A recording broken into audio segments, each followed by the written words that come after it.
Mga kabarya, welcome back dito sa OMG TV channel. Napakarami ang mga lumalabas na mga commemorative coin dito sa ating BSP series na barya. So may mga nagsasabi na sobrang mahal na ang presyo. Ngunit sa dami nitong ating commemorative coins ay isa lamang ang nakikita kong mga kabarya na patok talaga ang kanyang price. So ang kanyang price ay sobrang laki. Umabot na sa 100,000 hanggang 250,000 ang isang piraso. Yan ay ating alamin. Kaya kung bago ka pa sa channel ko, huwag kalimutan mag-like, share, comment, subscribe, and hit the notification bell para ikaw ay laging updated sa susunod pa nating mga video. Okay? So sa daming mga commemorative mga kabarya dito sa ating BSP series, sa 1 piso na BSP ay meron siyang 5 commemorative. Sa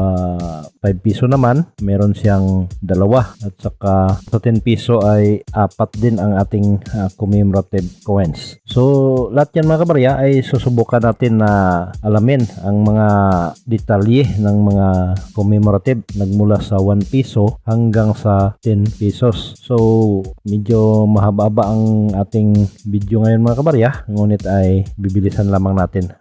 Madali lang to, promise. Okay, ang una dito mga kabarya, yung ating 1 piso na Isidro Torres. So ito ay 2016. Ang composition nickel plated steel, may bigat na 5.35 grams, then 24mm ang lapad. So lahat ang commemorative natin na 1 piso mga kabarya ay pari-pariho lamang yung kanyang mga composition. Kaya diretso na tayo sa kanyang presyo. So itong Isidro Torres natin mga kabarya, ito ay inilabas noong 2016. Ayan, Bangko Sentral ng Pilipinas. Ang kanyang extremely fine 53, almost uncirculated 68, 103 naman yung kanyang uncirculated. Okay? At ang pangalawa, itong 108th birth anniversary of Horacio de la Costa. So ito ay nagmula 1916 to 2016. So bali 100 years. So ito ang kanyang price 2016, then issued in 2017.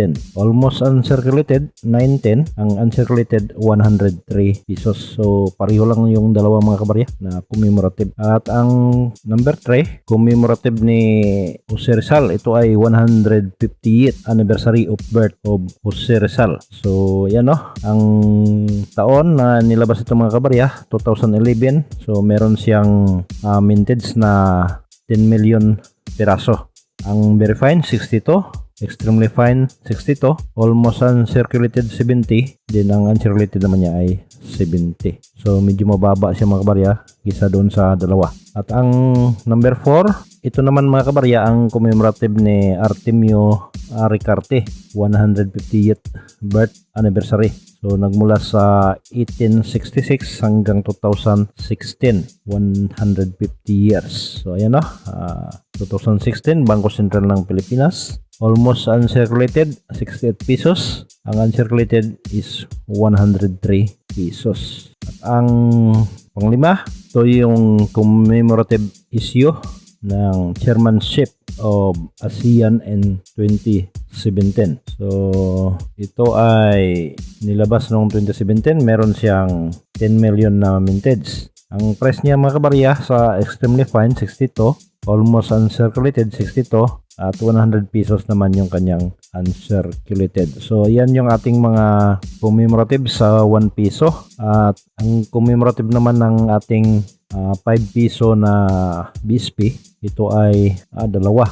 Ang una dito ay yung ating bagong bayani na 5 piso. Ito ay inisyo noong 2014. Ang composition nickel brass. Ang bigat ay 7.75 grams. Meron siyang diameter na 26.9 mm.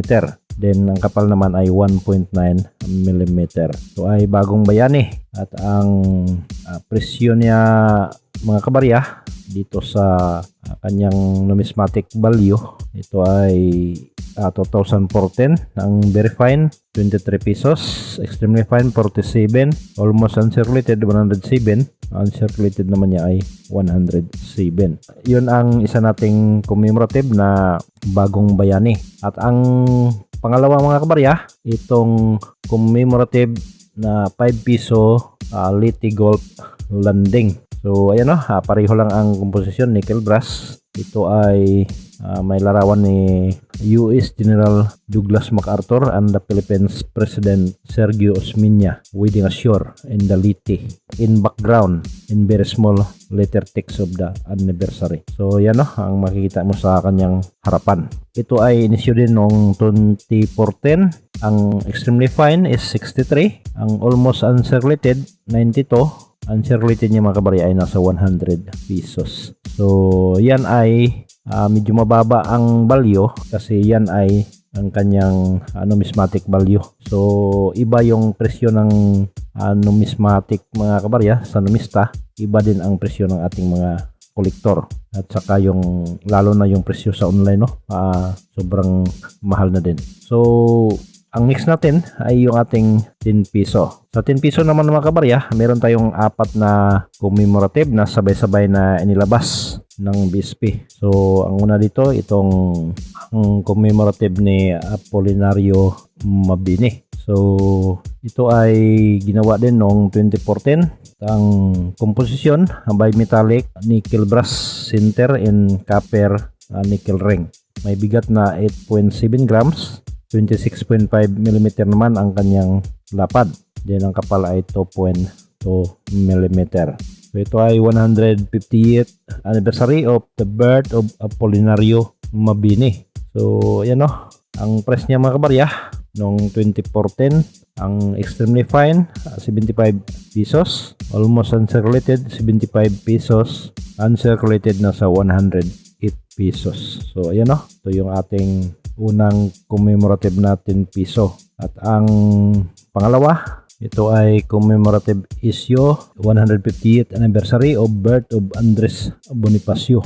Yan ang komposisyon mga kabarya, ang bigat at saka yung kanyang lapad ay pareho lamang sa una nating binanggit. Okay, ito ay nilabas noong 2013. Meron siyang 10 million na mintage. And ang extremely fine 50 pesos, almost uncirculated 83, uncirculated na sa 111 pesos. So yan yung pangalawa.